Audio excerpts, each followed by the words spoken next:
আপনাদেরকে আজ আমি নিয়ে আসলাম এমন একটি জায়গায় যেখানে আমি আগে কখনো আসি নাই।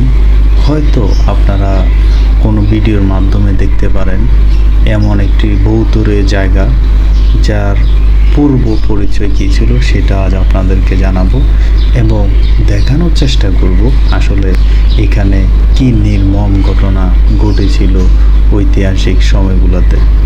এই যে প্রত্যেকটি রুম আপনারা দেখতে পাচ্ছেন, এই রুমগুলো কিন্তু কোনো সাধারণ রুম নয়। এই যে লকারগুলো দেখতেছেন, এই লকারগুলো কিন্তু কোনো সাধারণ লকার নয়। এই প্রত্যেকটি রুমের মধ্যে, প্রত্যেকটি রুমের ওয়ালের মধ্যে এখনও প্রতিধ্বনি হচ্ছে হাহাকার, চিৎকার, আর্তনাদ এবং নিজেকে রক্ষা করার শেষ চোখের বিন্দু দিয়ে লেখা বিভিন্ন ওয়ালের মধ্যে যে আমি বাঁচতে চাই, আমি আবার সুন্দর পৃথিবী দেখতে চাই। অথচ তারা এই ছোট্ট অন্ধকার রুমটির মধ্যেই তাদের জীবনটাকে তিলে তিলে শেষ করতে বাধ্য হয়েছিল।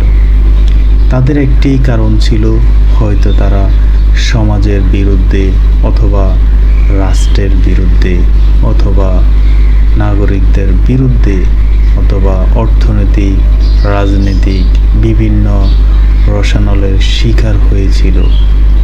এই কারণেই তারা এই ছোট্ট ছোট্ট ভবনগুলোতে জীবন যতদিন ছিল ততদিন হয়তো এখানে দুঃখে দুঃখে কান্না করেছে এবং বাঁচার আগ্রহ প্রকাশ করেছে।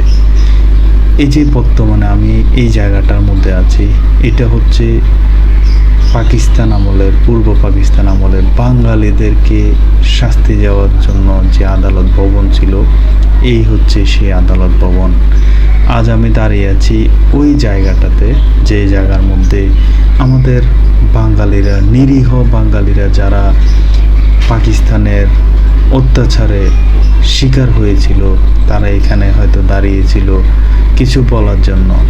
তাদের কথাগুলো আমরা এখন বুঝতেছি, হয়তো তখন গ্রহণ করা হয় নাই, অ্যাকসেপ্ট করা হয় নাই। তাদেরকে এখানে তুলে মিথ্যে মামলা অথবা সত্য মামলা, যে কোনো মামলার রায় দিয়ে তাদেরকে ছোট্ট ছোট্ট অন্ধকার রুমের মধ্যে বন্দি করা হয়েছিল। একবার চিন্তা করে দেখুন তো, এমন পরিহাস আমাদের জীবনে যদি কখনো আসতো, আসলে আমরা এটা কতটুকু মেনে নিতাম বা এটা মানা কতটুকু সম্ভব ছিল। খুবই কঠিন পরিস্থিতি ওই সময় ছিল।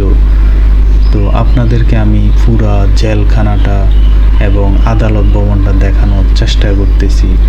এই পাশে আরও অসংখ্য রুম রয়েছে, অসংখ্য জায়গা রয়েছে। সবগুলোই কিন্তু গুপ্ত ঘর ছিল, অন্ধকার ঘর ছিল। ওইদিকে যাওয়া নিষেধ। ওইদিকে ফাঁসির যে কার্যালয়টা ছিল, ওইটা খুবই আরও ভয়াবহ পরিণতি, যার কারণে ওইদিকে যাওয়াটা একেবারে নিষেধাজ্ঞা করা হয়েছে। তো এমনিতে দেখা যায় আসলে ওয়ালের মধ্যে অনেক আলপনা, অনেক কষ্টের ছাপ, কত মানুষের হাহাকার। একটা রুমের মধ্যে যখন আপনি প্রবেশ করবেন, এগুলো দেখবেন।